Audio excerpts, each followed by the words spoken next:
All right, you guys wanted me to state my opinion on the conversation Douglas Murray had with Dave Smith and Joe Rogan's podcast. And I watched several clips, and I'm going to give you my quick opinion on it. And I'm sorry, I hope you can hear me. Somebody here is launching the lawn in the stadium, which is it's nice. You know what they say, you can look at fire, water, waves, and people working endlessly without ever getting bored. And definitely it's a beautiful sight, but it does make some sound, so it's hard to hear. All right, here's my opinion. So there is this expert versus non-expert argument, right? Where Douglas Murray is saying, okay, there are people there popping out ideas, while at the simultaneously claiming they are not experts, versus like, okay, so my knowledge comes from I've been interviewing people for 30 hours or so. And others are like, but like, experts were exactly the people who led us astray, who gave us a certain narrative that was false, and they used their titles to push out something that was not true. And I'm actually going to add another dimension to that debate and say, well, it's not about expertise per se. I would say there is something that you need to be an expert on in order to talk and debate those issues. You need to be an expert listener and a willing learner, okay? So this brings me back to the video I made when Destiny had traveled around Israel, where people were like, okay, so what are you angry about? What are you mad about? Well, I was saying, and a lot of people didn't understand my point when I made that video, that when you come to a foreign place, a foreign country, right, let that pass. 1 second. When you come to a place you've never been to, okay, that's another one. It's going to be hard. I'm sorry. 1 second. Okay. Hope the sound is good. So when you come to a foreign country, a place you've never been to before, you have heard things, you have assumptions. You think that you know how people think there, but you don't. Or even if you guessed correctly, then wouldn't it be even more amazing to let them speak and then confirm your assumptions? So people come and build up this story in their heads. So what makes you an expert is the ability to stop and think for a moment and understand that maybe you didn't understand everything. You know how many data points there are, and some data points might be crucial in understanding what exactly happened. Okay, I'm going to move to a different place because it's too loud. All right. So no matter how of an expert you are, there is always unknowns. There is always something you can learn. And when you meet someone new who have some sort of information, the way you actually know if the person speaking in front of you is an expert or not is if they take that information and recalculate the route. You know how when you take a wrong turn or something, and then Waze is like, or Google Maps or whatever, like doing a new route. Well, it's about the same. Now, for most part, right, if you're an expert, then you did it 1,000 times, and usually what happens is that even if there is a detour, you actually get to the same point. So this is what happens usually, right? So people like Joe Rogan said, like those wars were unnecessary. Like, why did we get to those wars? And if he were to be a more impressive kind of person, an impressive kind of guy, he would listen to the other side. And then, a lot of times, it's a sort of a bias, 100%, but this is what usually they do. They get more information, but most of the time, right, if you did proper research, it would actually lead you to the same conclusion. So, 1 sec. For example, let's say the situation with the Arabs living in the land of Israel, all right? Let me say it like that. You can approach that topic from a military standpoint, from a geographical standpoint, from a social standpoint. Now, let's say you look at it in a geographical standpoint, and you look at the West Bank and you're saying, hey, this area is elevated, so those who live in the plains, right, in Gush Dan, where Tel Aviv is, they are exposed. So from a geographical standpoint, you can come to the conclusion that having a state that might be hostile to you in this area, or even not, it doesn't even have to be hostile, because what happens when you have an unbalanced geographical situation is that usually at some point it leads to some sort of a conflict or war, just because, well, it's easy. You can, so why wouldn't you? I know we had for, 50 years, 60 years, 70, 80 years, whatever, this delusion that people wouldn't just go to war just for the fun of it. But people do that, okay? People do that, and we're getting out of the era where we keep pretending that it's not something that's going to happen. So it's something that does happen. So you take that from geographical perspective, and you're an expert in geopolitics, and you come to a conclusion that a Palestinian state would be very problematic from geographical standpoint. Not even not much more. And then you have military experts that might say, you know what, the Israeli army would be able to handle everything. But here's the thing. The person that comes with a military perspective, right, he is correct. Let's say, right? I don't personally am sure about it, but let's say he's correct. The Israeli military can handle it, even if they are in a better geographical position or the geography makes it unstable. So you have conflicting views, right? So they're both experts, let's say. They both had studied, and one came to that conclusion, the other came to that conclusion.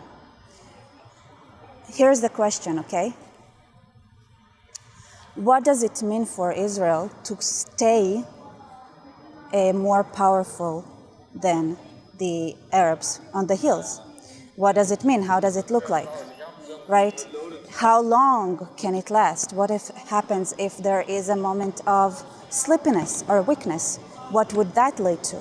So there is an argument to be had there, because eventually, right, you cannot ignore those calculations.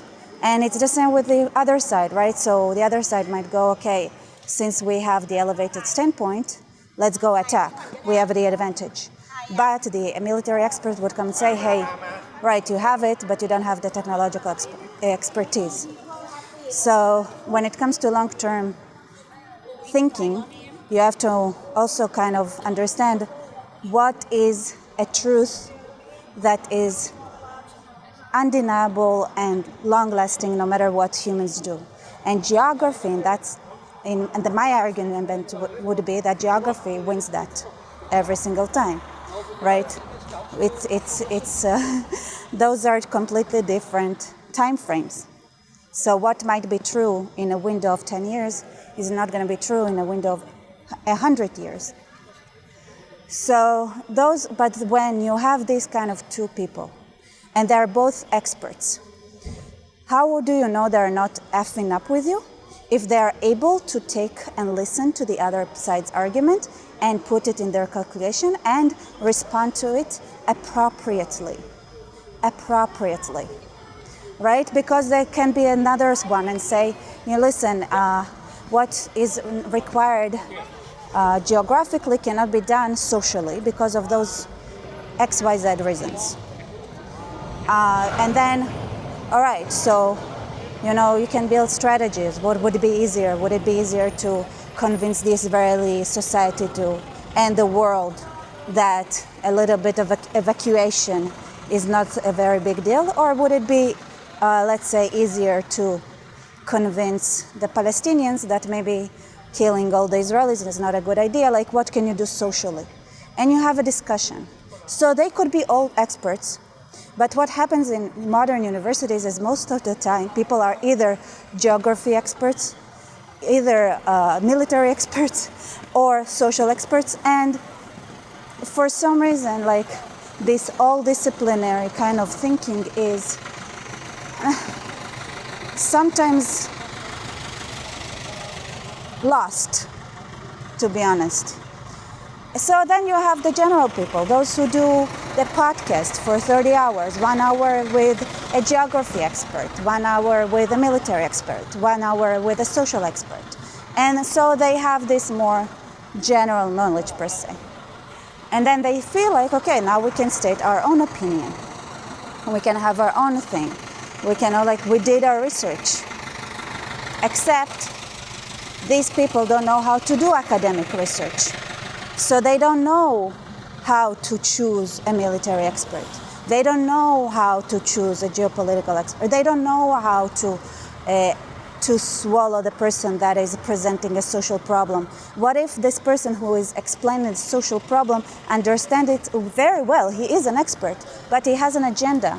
He has an agenda where he believes that one of the peoples, for let's say, shouldn't exist. And it's okay if they say it out loud, and it's all right. This is what I believe, why I believe that. It's fine. It's fine. But those things, what do? They hide it. They don't say the whole truth. And these 30-hour podcast people, they're like, okay, those experts, they don't know anything. Okay, but that doesn't mean you know how to conduct a research yourself either. So just because you brought in experts doesn't mean you understand what those people, one, said, two, how they conducted the research, three, what's their agenda, what do they believe in, what's their psychological state, okay? Somebody who is so depressed that they want to bring the world down, sitting in your chair, and that's their agenda. And you don't know that because you don't know how to ask the questions that would bring that reality out of the person, then you are the same as the expert who is not being frank, who is lying, even though they genuinely are experts. So it's either they are not too narrow-minded or they're outright lying, because some do. So yes, there is a debate there. I would say that what you should look for are those who would listen, and instead of stating an opinion, they would state an argument, right? My argument is that those wars were unnecessary and a mistake. That's an argument. Now from there, you can have a discussion. What is your argument based on? What are the values that you believe in that make you feel this way? Because even like saying, okay, America spent $1 trillion on that and that was unnecessary. Well, sorry, that's also your thinking, right? Maybe another person would say, listen, even if we made a mistake, just like in what they do in research in general, by the way, there are a lot of research centers that will fail. They will fail. They will fail, but still you have to give them the money, even though the result would be failure, because sometimes that's the only way forward is failure, okay? So this is also something. So people who can talk, people who can bring those points up, people who state, they give arguments, and then they know how to reflect their own thinking style, and they understand the thinking and what's important to the person in front of them, and just all that. And so you don't have to be an expert. You can be just somebody who knows how to ask questions, somebody who can listen, somebody, because you and I and a lot of us, right, you don't have to be an expert. You don't have to be, because a lot of people are saying, well, now what I felt in my gut without knowing how to explain why I feel the way I do it was true. So what I was feeling was true. And those experts couldn't say it, couldn't see it. Yes, there is value on people who have a gut feeling. There is a value to gut feeling, and it's very important to be able to say, hey, this is my gut feeling. Okay? But you have to know that when you have a huge platform and your gut feeling, you have also your survival bias, right? Sometimes you had a gut feeling that turned out wrong, but you don't remember those. You remember those who were right, the times that you were right. And then based on that, you'd feel that you are an expert. This is what the people we are talking about. This is what they think that makes them an expert. right? They had a gut feeling, they were turned to be right. They don't know why they were right, but that's it. Now they're allowed to talk about all their gut feelings as if everything's gonna come true. So what is in common between the expert and the non-experts that you shouldn't listen to is that they're awful listeners, and they are very bad with rethinking, let's say it like that, or asking questions. And they're very bad with reflecting their own biases and agendas and emotions. That's it. That's all I have to say. And thank you so much for watching. Like, comment, subscribe, and see you later, you all.